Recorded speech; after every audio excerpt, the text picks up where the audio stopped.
speech that you did, and I think it was around the release of Valley, talking about how a lot of the hype and everything you owe to TikTok. However, the term TikTok author is quite misleading and everything. Can you talk a little bit about that? It was a very strange experience being on TikTok and then sort of becoming an author through that. Because what happened was everyone sort of made this assumption then that I was an overnight success story. But we're now, like 4 years in, and this is my full-time job, and I'm still introduced as a TikTok author.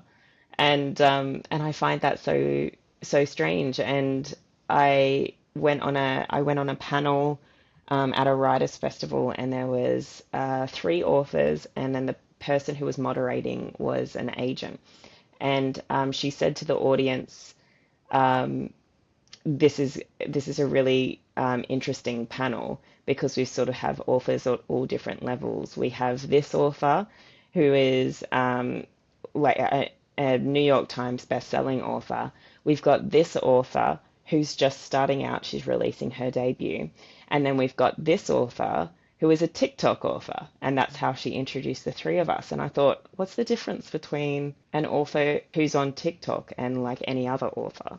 And the other two authors were on TikTok, and that's what I didn't get. And so I thought, so how come is it just because I have the following on TikTok, I suppose. But like that label sort of always came with this, oh, but she's a TikTok author, and so that comes with a different caliber of book. But yeah, it was a very strange experience. It's still brought up all the time.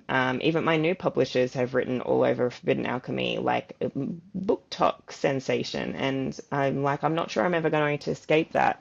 But the thing is, I'm not sure if I want to either, because it's truly is like the reason why um, I got my first book deal. Like it was because I put my face all over TikTok and started talking very, very loudly about this book that I was writing and this journey that I was going on. And if I hadn't have done that, then it wouldn't have, drawn the attention of these people who are interested in it. What I don't like and what I would like to shed is the misconception that I logged on to Book Talk one day and thought I might be a writer, and then it just happened. Because I don't know anyone who that's true for. So yeah, I would like to shed that. That's sort of the thing that grinds my gears a bit, is this the idea that I have to forfeit 14 years worth of manuscripts that are sitting on my desktop that I wrote, and all of the hours it took to write those 14 failed manuscripts, all to be called an overnight sensation. It feels a little unfair. Yeah.